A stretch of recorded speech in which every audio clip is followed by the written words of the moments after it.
74 people are waiting for us. Boom. We are live. Episode 2, the second hour, 12 hours of boom. 2. Who's with us? Our first guest, lovely Jenna, known as Whisky a Go Girl on Instagram. Hey. Jenna joined us a couple years ago when we first kind of started doing lives, and we took a look at Eagle Rare 10-year-old. That's right. I remember. Right. Yeah. You're very good. Yeah. I know. So Jenna's been very active, of course, in the whiskey world. Still a heavy presence on Instagram.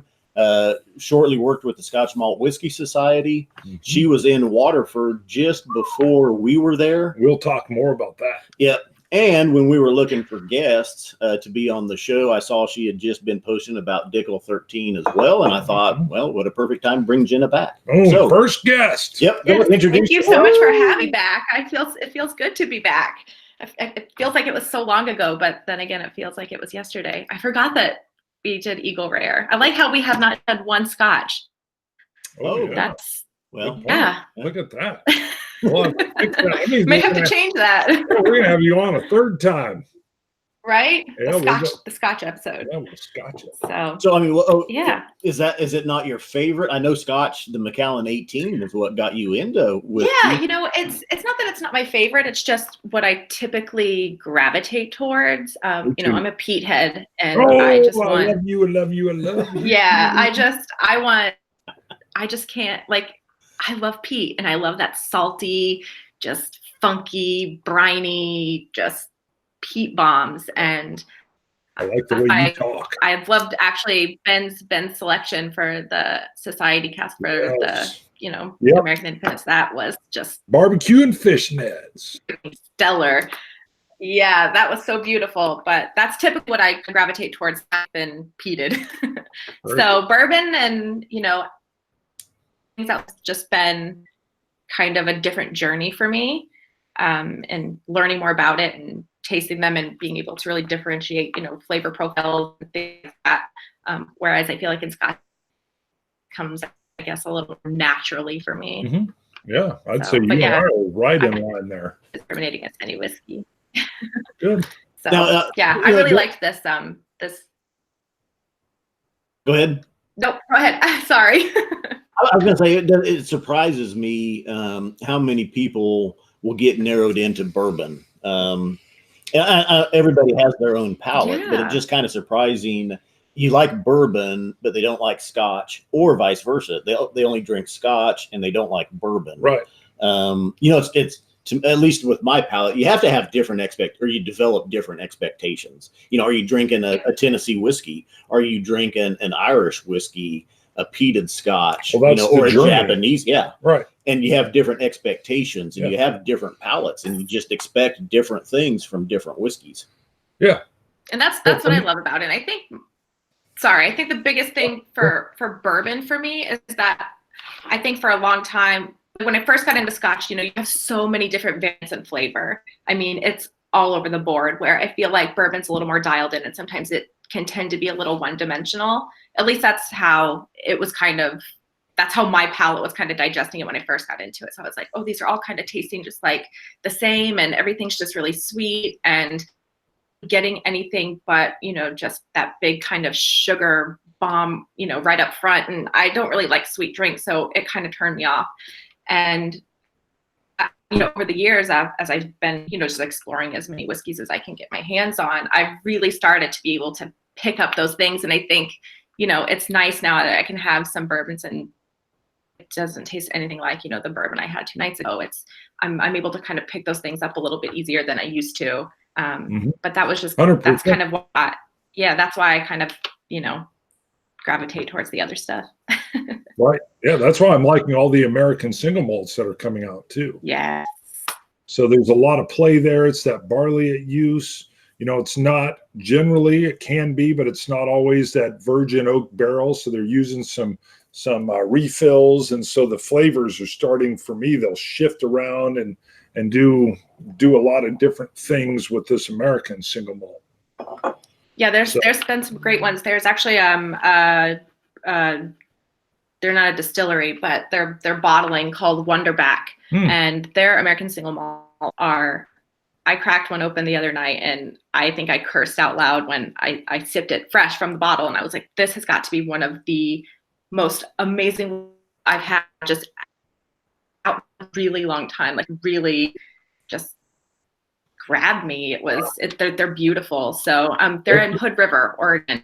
What was the name? Yeah. And Wonderback, WANDERBACK. Wonderback. Yeah. All right. Yeah, we're Wonderback. writing that Writing down because right there, Write one down. yeah, you sip it right from the bottle and start cursing. I want some of that. Yeah, they're so fantastic. I've It's a had the husband bottle and a wife while. team, and they kind of have a cool thing going on up there. So I highly recommend checking them out. I'm sold because when he was like, "You've got to come over and try this Elijah Craig barrel proof," and when I had it, it got 5 wows out way back. I mean, this is Wow. years ago. Yeah, exactly. But I want something where I come down and you got to bleep it like bleep, Yeah, bleep, yeah. bleep. It was love it. bleep worthy. Perfect. And Ben Diedrich agrees with you. He says Wonderback has been amazing. Wow. Yes. Hi, Ben.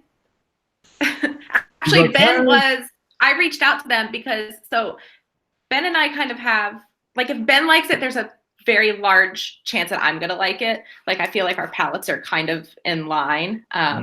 At least in anything that he's ever recommended to me, he's never steered me wrong. And I mean, he's like a freaking savant. So it's, kind of hard not to trust the man. But he had reviewed one of the wonders, and that's how I ended up kind of getting a hold of their whiskeys, was because I was like, well, Mike said I'm going to like it. So yeah, they're really good. And to give some context as well, you're remoting in from California, so you've had a little rumble and shake here recently. Yes.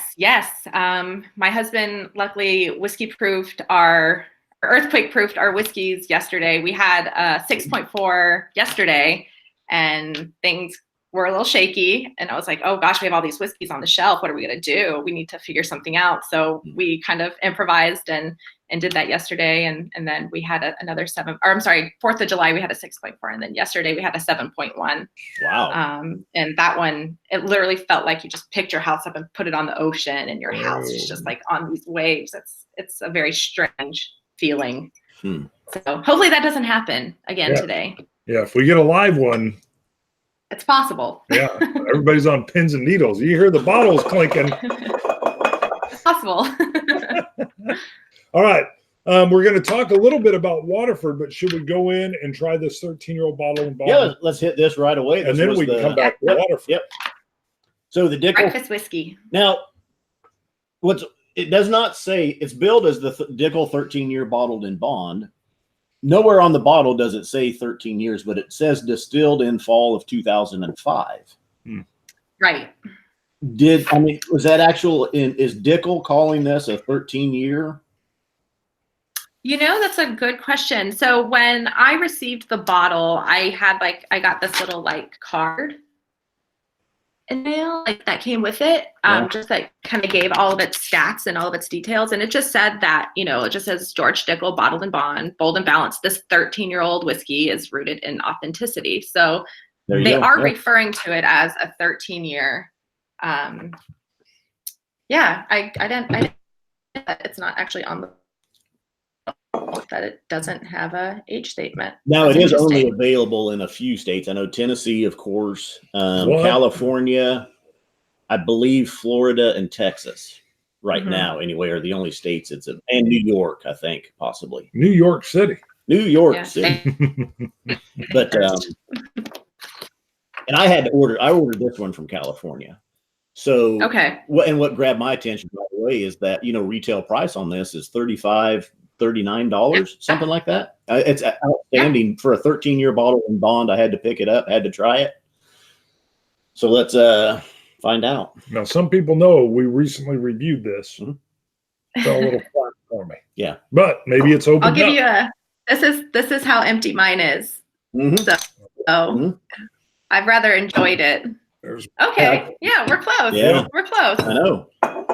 I've really enjoyed it. Yeah, I really like this. And if it was at my place, I could share it. I think too. So I think, when you go and you taste a whiskey, at least for me, I think there's a lot of things that go into it. Obviously, you want it to taste good and you want it to, have great flavor and all of those things. But, I think the story does kind of It's when your mom makes you a sandwich and it's like the best sandwich ever, and then you go to make the sandwich and it doesn't taste anything like what your mom made. It's just there's kind of a magic in that, and I really like that they have a woman master distiller. And I love that she's, you know, she was in like wastewater treatment. She's a chemical engineer, and she literally pounded down the doors because she wanted to work in a distillery. And, you know, here she is like doing it. And I think that's so awesome, you know, that she was just like, you know what, like I'm brilliant and I want to make whiskey. So I'm going to do it. And she did it. And I think, you know, that there's something to be said for that. Perfect. So I think the story adds to the flavor. So on the nose, we'll get your nose on this because we've recently reviewed. What do you get? Yeah, so I think you know, like brown sugar, like when you open a fresh bag of brown sugar, I don't know how much baking you guys do, but when you open like a fresh bag of brown sugar, it's just kind of like that molassesy kind of punch. And this smells like that would taste. So if I were to just eat a big spoonful of brown sugar, what that tastes like, that's what I'm smelling just right off the cuff here. I mean, it's sweet. It's definitely sweet. It's upfront, just kind of a punch of sweetness.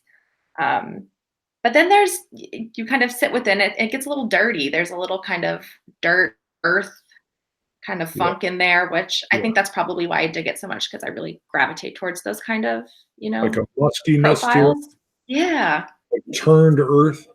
Much like the Eagle Rare, you know. I just get that charcoal profile, but you know, same as Jack Daniels, the other Dickels. I don't know if it's from the maple charcoal filtering. I would assume. Yeah. I think some people refer to it as a mineralness, an earthiness. Yeah, a mineralness. That's a great way to describe it. I'm not too familiar with a lot of their other bottles. I've had just the standard, but it was like I was like 4-wheeling in South Carolina, and I wasn't really trying to, you know, dissect a whiskey. However, if at any time you want to go get one of your own manga shirts and put it on, we can pause the show. You know, I'm really sorry to tell you that I wore it yesterday, and it's in the dirty clothes. And I'm sorry. You don't want to wear a dirty manga shirt on. I can't. I mean, that's you can't do that. That's forbidden. Only thing I'll say is it's on my list of things to do is to get a manga shirt.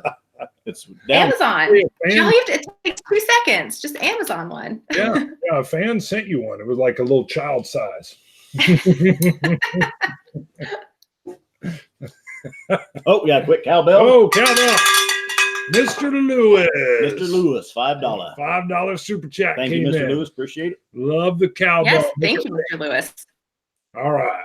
Yeah, the nose. See, I definitely get those brown sugar notes. That turned earth, and then I get a lot of oakiness throughout. Yep. There is definitely that in there. Oaky dry wood. Add cherries. I get a lot of cherries on this one. The charcoal, the oak, brown sugars, almost burnt brown sugar. Yeah. Yeah. So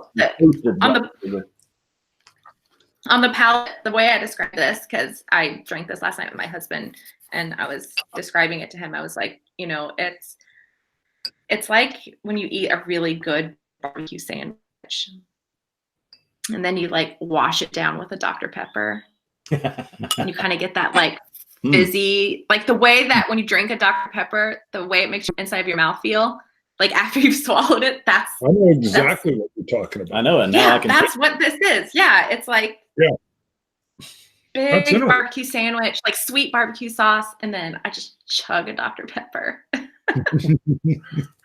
That's interesting because you're right. I may have to do that today. Yeah, that after taste of the Dr. Pepper. Yeah, and it has like that on like the very tail end of it. There's like that little bit of just like char, like it's very faint, and on like the very just back end of it, it just kind of comes up and just, hey, I'm here, and then disappears, and I like that. It's not as sweet to me on the palate than it is on the nose. The nose just comes like way sweet to me. I agree. I've added a lot of water. I rated it. I think I gave it a 92, and I'll stick with it. Yeah, I can stand with you on that. I really enjoy drinking this. It's something, and I love that it's, 100 proof. I love that, I'm still going to get kind of that heat that comes with it, what I love in a whiskey. But this is something that I would keep on my shelf, all the time. Yeah. I've already trying to procure a second bottle. I rated it, I believe, an 84. 82, I think. With the scale sliding down. Okay.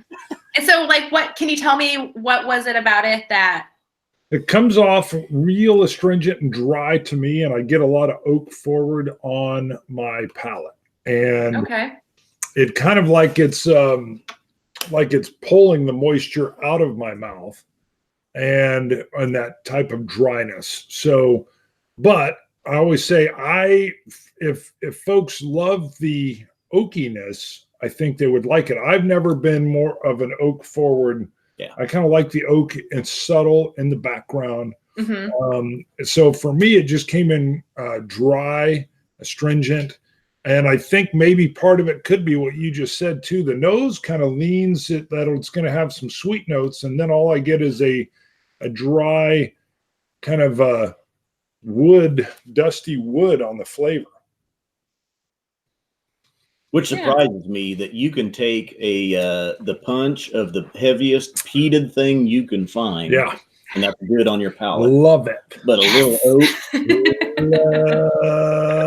Love it. A little oak offends you. Not offended. Well, if you gave me sweet tobacco with dirty ashtray, I'm in love, baby. Yes. Let's get a quick unbiased. Whiskey Scout is over here. Love. He's had a little bit of the Dickel. What's your yell thoughts? out? What do you like? What do I like? Which way? It's like which way? I mean, is it good or bad? Oh, it's good. He says bad. He said bad. I heard it. No. 90. He said it's a definite 90. Yeah. He said 90. I associate it with oatmeal in the morning. That brown sugar maple flavor with the little raisins in it. Oatmeal. That's what it comes across to me. And it's $35 bottle. Would you buy one? Yeah. Yeah. I think Scout is drunk. I think price is great, and for again 13-year bottle and bond, you can't. It's a great whiskey to have. How much does the Elijah Craig go for at 13 years? 12 years. 13. Well, there isn't one. I know they don't even have the 12 anymore because it's so good they can't keep it on the shelf. They've made it 13 years. They were like, maybe it'll get better. Try it now. No, let it go 10 years. Is it better? 11, 12, no, 13. Put it out. What do we price it at? $35. It's 13 years old. Sorry, I'm going to get throat punched if I keep going much further. No, I know. You go as long as you want. Yeah, you're looking at me like. I'm just saying. I'm going to have some more whiskey. Think this is not good. I don't know. It's okay. It's different for everyone. I'm in the manga shirt minority as well. I'll take it. Squinoogie did have a good suggestion. He said add a little Ardbeg to it. Ooh, I like the way you're talking already. Hey, there you go. There you go. No. Hey, wait, the Whiskey Scout is in here commenting. He said, Bart, try it. We're going to put a little. What Ardbeg are you going to add to it? I got a little Anoa that's going to go into this. My tin's up there. I couldn't get to it without showing a lot of leg. Well, let me know legs how that goes. Maybe I'll try it. We did just a touch. For Bart, Ardbeg will make everything better. Yeah. Ardbeg makes Ardbeg better. Right. Ooh, first of all, the nose is improved. Holy moly. How can you say no to that? I'm like waiting. Pins and needles here. Oh boy, who got that suggestion? Squinoogie. Squinoogie's a genius. I love Squinoogie. There's a faint tobacco. I almost added more, but I got to watch out. Yeah. We're doing an ounce. It's been a long day ahead of you. Yeah, I almost added even more to that. That was a great idea. Look at that. Genius. I'll have to try that. Definitely. Maybe I'll put some Octomore in mine. Yeah, that's good too. The Phil says peat into bourbon is always a good idea. It is, and I wish we would see more of that. Why is there not more of that? Is it, I guess because there are rules, then I get it, but experiment, people, put it out there. Someone gave us the suggestion a while back, and they said take like the Elijah Craig barrel proof and add a splash of Ardbeg or Lagavulin or Lafroig to it, and it comes off as one of like the Ardbeg Dark Cove or one of the Octomores. It comes off as one of the more sweeter wine finished, heavily peated whiskeys. Genius. So, yeah, and we tried it, and it did. And it was several really, people are commenting saying they put peated whiskeys in their bourbons all the time. Oh, I guess I should do that more. I don't know. I know Kings County did a peated bourbon, I believe, right? I haven't Kings seen County. it. Yeah, so I believe Kings County did a peated bourbon, but I don't really know of anything even kind of close to that. Bart's doing some great chemistry now. Yes. Oh, yeah, and that was Jesse Voisin that had made the suggestion. The poor man's oogie, he called it. Adding the bourbon and the peat to the bourbon. Good call. Yeah, good call. I'm going to have to experiment with that. Mark Brown says Bart's pouring more already. Love it. Couldn't resist. As soon as the Ardbeg hit the table, I had to pour a little extra. I have 2 bottles of whiskey on my table right now, but nothing peated. Nice. Westland peated is good. Yeah, that's good too. The Westland's regular American single malt is still my favorite from them, though. But I haven't had, I think, well, they've got a couple other things that I haven't been able to get a hold of. What do we got? So, Jenna, let's moving on a little bit. Ooh, I know where we're going. Is whiskey your full-time job, or you got another job you're doing in the daytime? Yeah, I'm a full-time mom, homeschooling mom. Good. And so that takes up the biggest, chunk of my time. And my husband's a full-time artist, and so he's very busy all the time. He gets to travel the world and tattoo people, which is really cool. So, that's what I'm doing for the most part. But whiskey it's slowly becoming a job. Mm-hmm. Well, and I think so I just try to spend as much time. That's what I'd understood happened, because you did start with the Scotch Malt Whiskey Society in the last year, but it was just interfering too much with family. Yeah, it was really a lot of travel. And it was just kind of tough because, we don't really have babysitters. And so everything that we do, it's between my husband and I, and he has a really crazy schedule and a really crazy commute. I mean, he drives over 100 miles a day. Wow. Yeah. So it's kind of crazy. And so it was really tough. And it didn't feel fair, to not be able to give 1,000,000,000%. And, that was hard, but, I learned a lot, and I'm very grateful for it. And, I will preach my love for them for forever, because probably 4 out of the 7 days that I go to grab a whiskey, it's Society whiskey. Something about just single cask whiskey is magic, and they do a really great job. And especially, those Glen Scotias, and there's just, I don't know, there's the Loch Lomans, which that's my favorite. They've been my favorite Society whiskeys coming out of Loch Lomond. They do a really good job. So, yes. Yeah. Yes. I'm with you. I love single cask whiskeys. Mm-hmm. Yeah. And my first Loch Lomond whiskey I actually ever had from the Society, I was really hungover in Vegas. If Ben's listening, he'll know about this. I was really hungover, and I was like, oh, I'm not going to be able to drink this. And I drank it, and I was like, this is the best whiskey I've ever had. Like, it just blew me away. And it was a Loch Lomond Society whiskey. And to this day, I still stand by it. So I guess I need to be hungover more when I'm tasting whiskeys. Hoyt Hemphill came in Hoyt. $9.99. Have a good 12 hours of boom today. May catch the last few hours tonight. Family road trip now. Ooh, got to do it.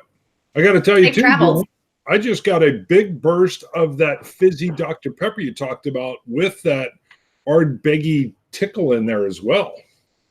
Yum. Really good. Try a little bit more of that. That is really good. Maybe I'm going to put some Ardbeg in my Dr. Pepper. Yes. Ardbeg makes everything better. Yeah. It's good. Peat makes everything better. Mm-hmm. So what did? How long were you? You went over to Waterford. Yes, we want to talk Waterford with you. I did. I feel very lucky to have gone over there. So, I'm a huge Brooklotti fan. They're my baby, so to speak. And it's always been, on my list to meet somebody like Mark. I've met Simon, and I got to sit with him and talk with him for a while, which was really awesome. And I haven't met Jim yet. It's coming one day, but I to sit and to, meet someone like Mark and to hear him talk, it's just incredible. I can't even put it into words. It's like his presence is just like, I don't know, there's something about him. He's kind of like, there's like this kind of madness about him, that once he starts talking about, whiskey or wine or beer or, whatever it is, you can't help but just be so engulfed in what he's saying. It's like, I remember he started talking and I think I had to just kind of keep picking my mouth up off the floor because I was just like enthralled in listening to this man go on about whiskey and, to see what he's doing over there in Ireland and to experience it was, I'm telling you, like, I miss them. I genuinely miss being there. And, they have such a great team. And, Mark Newton from Malt is such a rad guy, and he's so kind, and he was so patient and taught me so much. And, Grace and, just their whole team, he has curated this really beautiful team of people. And then, Ned he is like just an angel. I don't really know how else to describe him. He's like a whiskey angel, and, going into his little room with all of these bottles and tasting all of these kind of experiments and what it is they're putting together was hands down like one of the most incredible moments of my whiskey career. I mean, just sitting in that room and being able to taste all of these different distillates from biodynamic farms and organic farms and really being able to taste the difference, because they're huge. The differences are huge, I don't know how you could put that in front of anyone and say, okay, here is a biodynamic farm, here's a conventional farm, and here's an organic farm, and, and not taste the difference. Like, there is such a huge variance in flavor in those whiskeys, or, and just the new make, that it's wild. And the fact that they put so much money into sourcing these incredible casks. I'm not talking just, average cask. The amount of French oak that was in that place was unbelievable. Yeah, I know. Sorry, I get really excited talking about them. Like 30% of their budget is all the cask that they're sourcing, the wood cask. And typically it's like 5 to 6%. But he knew he had to have a quality wood.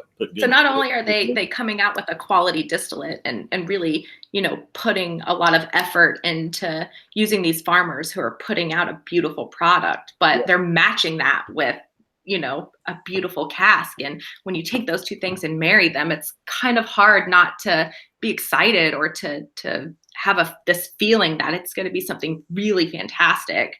And I'm sure you guys tasted through many things there, and it was good. It's wild. We were out at a farm, Seamus Duggan's farm, and then Ned brought 4 different cask varieties. So the first fill, the virgin oak, the VDN, and the premium French cask, and each of them had Seamus's barley in them. So there were 4 of each for a total of 16.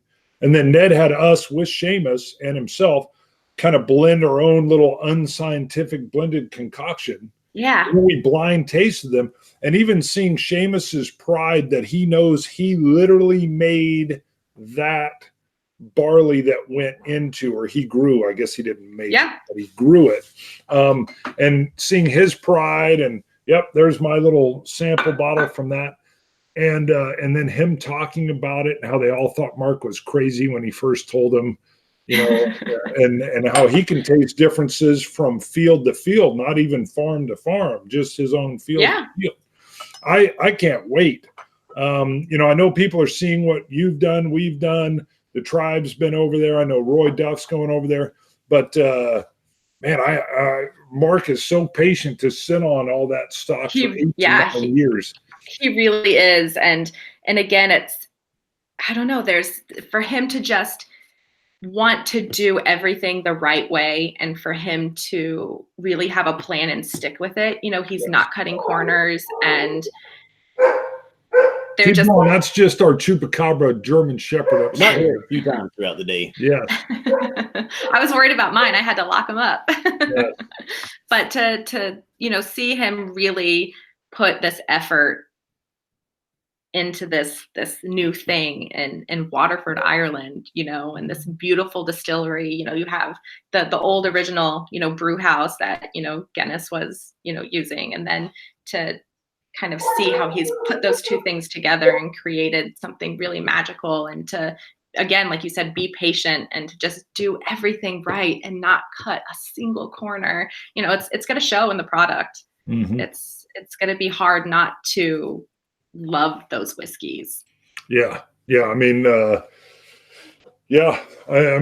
think it's, I'm excited for what they're going to be able to blend together there and make. And then we've got to say, when we got there, so Grace had a car, so she was driving us around, and she just talked about you and how you guys hit it off. And but you're right, their whole team was so nice and friendly and human and personal. I know. I felt like the second I got there, I felt like I was like, I don't know, it was like a reunion or something. I felt like I was just going back to see like old friends, and everyone was just it just felt like home there.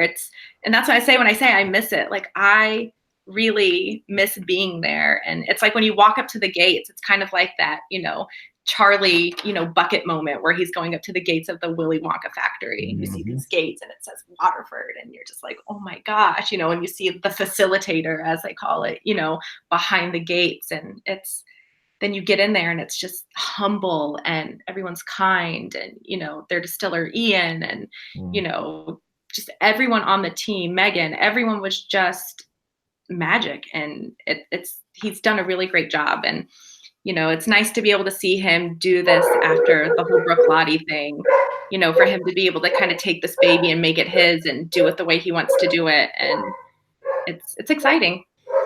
No, we didn't get to Mark. You were talking about Mark over there. Mark wasn't there when we were, or Mark Newton. Right. Wasn't there. So we didn't get to meet him. You didn't get to meet him. Okay.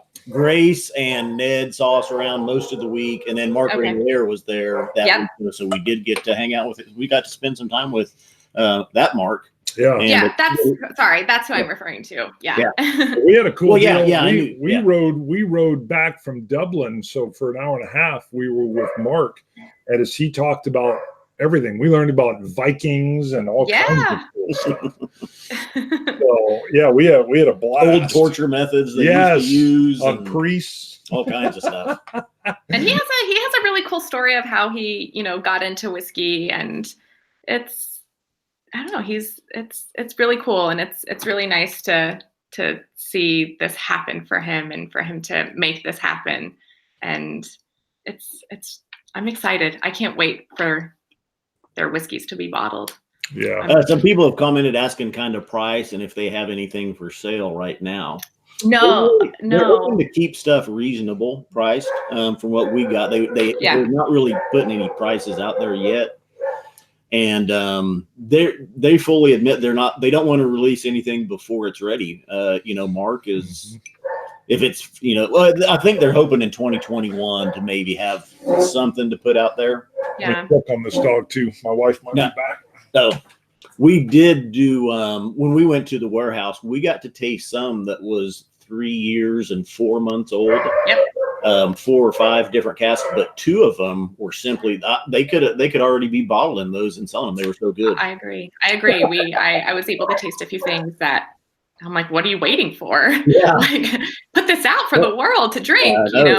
One was the ex-bourbon cask that we got to try, and then one was a sherry cask one that we got to try. And they were, the sherry. Of course, I'm the sherry cask, the sherry Scotch guy, but man, it was really good, just beautiful, and the ex-bourbon cask as well. So yeah, it was really exciting to see, in the French oak, how pink some of those whiskeys were, I've never seen anything Yeah, like no, that. yeah. And to see just even in just color, Mhm. to see all of the variations was really exciting. And Ned and I whipped up a little blend that we called assless chaps. Did you get to taste that while you were there?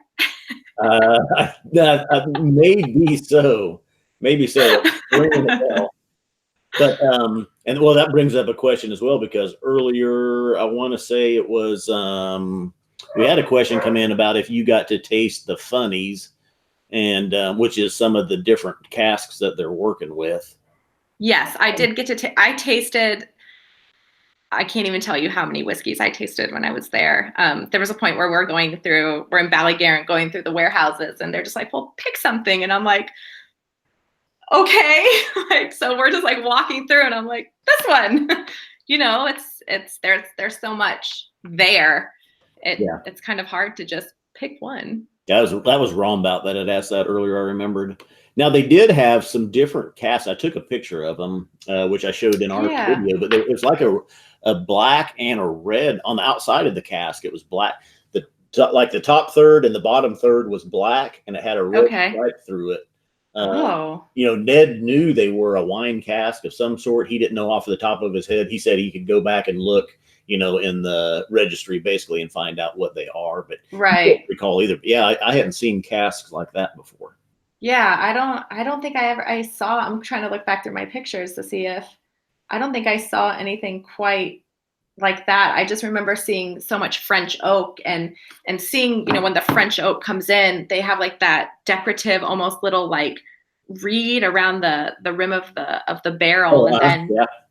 And I've never seen that, in person. And so to kind of be able to ask questions about, all of that and how they cover the bung with, reed, and just to make sure it doesn't leak, and like just little details that you don't really get to experience, was a treat.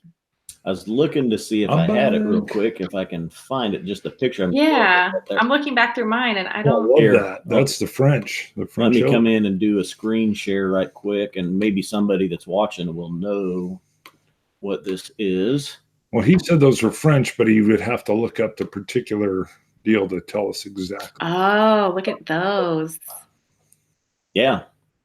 Those are beautiful. I know, aren't they? Yeah. You're like, man, that's got to be good whiskey in there. Right? I don't know what's in there, but I want to taste it. Yeah. And it looks so nice. It's got to be good. That's so awesome. Did you, when you were there, did you taste the chestnut? The whiskey in the chestnut cask? I don't think so. That sounds right. I think we did in the tasting room. In the tasting room, yeah. Yeah. We did or there was like wild cherry. There was chestnut. I know I think there's a Hungarian oak. See, I think we tried the wild cherry. That's some of the funnies, isn't it? Right. The ones that they call the Oh, yeah. Yeah, so I got to taste. I don't know if there was, I know there was wild cherry, chestnut, Andean oak. But just to kind of see that beautiful pink color was just really, it's just wild. Yeah, because they had those pink ones that just sitting there. It looked like it was rosé paint or something. Yeah, exactly. Yeah. Let's do a quick coin giveaway here. The ones that we have, I've got coin 761, and I've got 762. So the first one's going to be Patreon fan, right? Do 761, and let's see what's our numbers now. We gained 2 Patreon. Did any more come in? Already. Let me check, see if we got any more real quick before we do it, because some people are coming in and which is good. Just get in on the contest as well. Update. Stuart was the last one. Got it. Nope, no new ones that I'm showing yet. But we'll update them as we go. Ready? I'll do Siri. Hey Siri, generate a random number between 1 and 172. Nicely done. A random number between 1 and 172 is 116. Ooh, that's pretty close to the last one, which was 114. Captain 3D gets coin 761. Captain 3D. Yeah. So now, Jenna, what we do is if you can think of something you've talked about in a quiz-like question, ask the audience, and the first person to correctly guess it gets coin 762. Mm-hmm. Gosh, okay.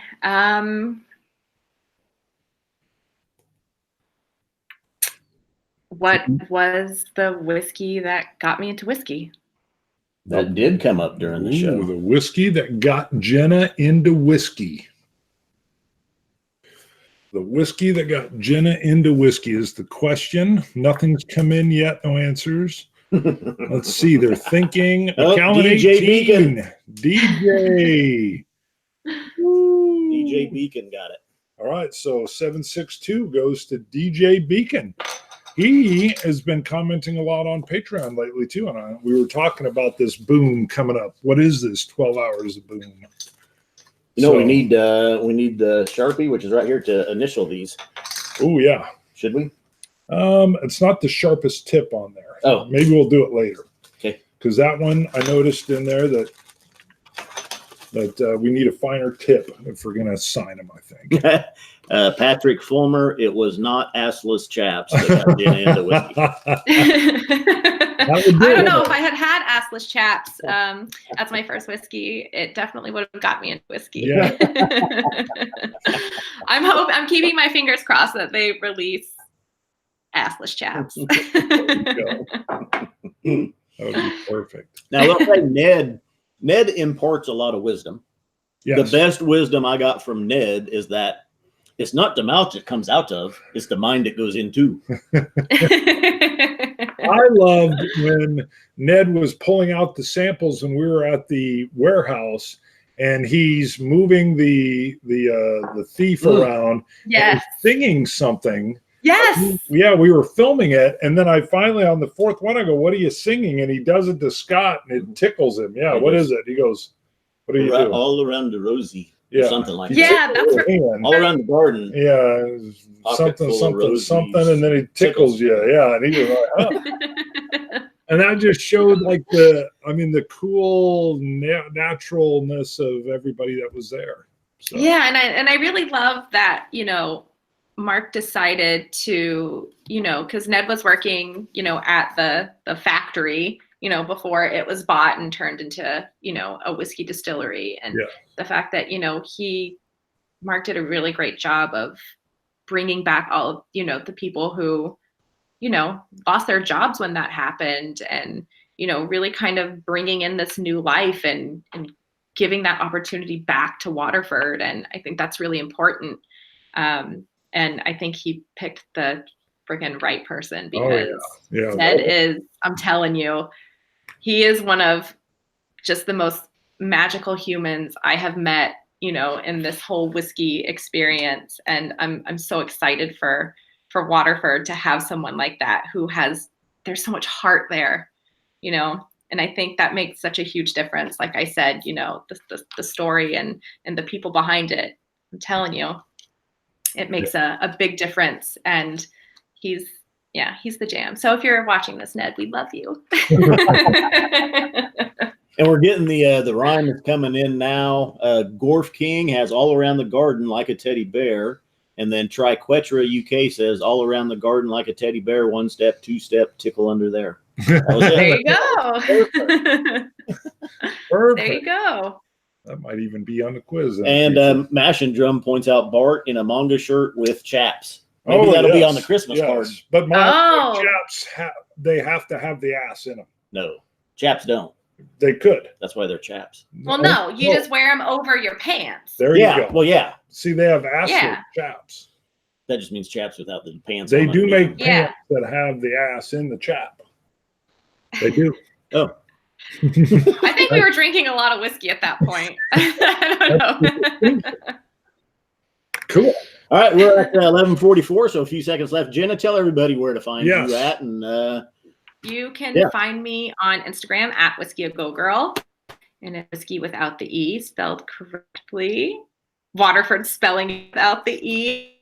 Without the E.